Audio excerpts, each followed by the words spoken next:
I am back. Welcome to chapter 12x of my Fire Emblem 6 Loton Count playthrough. Lots of chests on this map, but almost none of them matter as there is 4 antitoxin chests, 3 elixirs, among other missed stuff. And the gimmick is there is 3 thieves on this Fog of War map trying to steal them all, so it's a race against them. Ultimately, we only really care about the white gem and red gem, which are the chests further away from the starting point, as well as another one between a lockpick, a torch, and a chest key that are the last 3 chests on this map. Will you figure out which one we're looking for before the end of the map? The other challenge we face on this map is we're limited to 8 cards a slot, including Roy. This means we will only bring all our promoted mounted units for movement, Lalum, Sol, who still need a lot of staff rank and the XP, and finally our last slot goes to Shin, since the enemies are too far away to make Lilina grinding as efficient as Shin's would. In order to get both gems in 4 turns, we'll have to dance 2 promoted units twice. This means we'll have to use the strategy I explained in chapter 12 not once, but twice, which I will call the dancing map. So first off, Sue got a 6% longbow crit on the bandit in our range. She then got rescued by Shanna, got danced right after that, so Shanna can drop Sue further ahead. Marcus and Shin then are able to take drop Lalum ahead, which completes the first half of our first dancing map. Meanwhile, Zealot and Sol headed north towards the last chests they need to pick up. Not much is happening on the first enemy phase. Lalum needs to dodge one hit that would otherwise kill her at 58% displayed hit, and Zealot is only going to hit the bandit once, as we want to keep that javelin at 1 use left at the end of the map. Every turn on this map, some moles will expel some toxin vapors, which would damage and poison units in range, but that really is no big deal, so we simply ignore them. Turn 2, Marcus will start to transport Roy, and will then be danced by Lalum. Shanna and Sue will then take and drop Lalum further ahead. Again, the dancing map allowed us to bring 3 mounted units and our dancer 1 full movement ahead of what a promoted mounted unit would normally be able to do in 2 turns, at the cost of putting our dancer in the front lines. Zealot needs to kill the thief in his range that Sol revealed with his torch staff, and he will do with a 1% crit, which was 155 random numbers away. For the following enemy phase, we need to burn 120 numbers, which we'll do with Shin, and then pick up the free chest next to him, which is one of the 3 elixirs available in this map.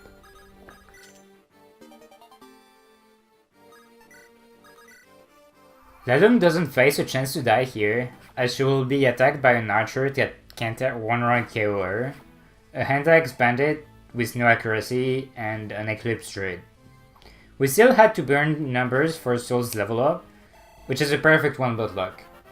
Zealot also needs to only hit twice out of 3 attacks in the enemy phase, which was easily obtainable as well.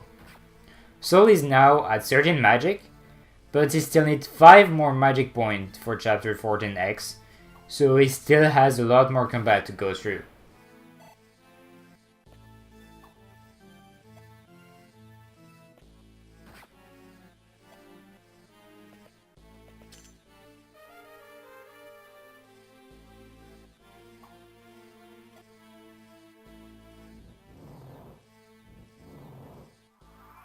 On turn 3, we need to do our second dancing map. But first, Marcus gets the second elixir. Shin is now done with tasks, so he can go back to farming, which he will do by getting an 11% Shardbro crit on the Myrmidon, getting a perfect level but luck in the process, which is 1389 random numbers away. Next dance will be a level up for Lalum, and we actually want her to get as much defense and HP as she can, which should make sense considering the stress we are doing. And that level was 66 random numbers away, as she dances for Marcus.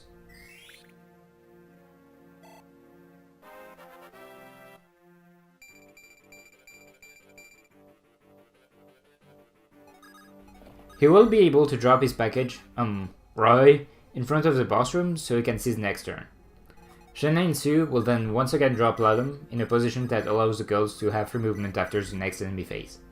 By the way, this enemy phase was pretty tough to deal with, and was 952 random numbers away. We need a lot of enemy misses for this to work. Lalum will be missed by a 68% displayed, 27%, and 52% that could all kill her. Shin also needs to be missed by 46% displayed hate to survive. Finally, Zealot needs to get a 4% Javelin crit on the bandit, which will drop the Javelin to 1 use as we wanted.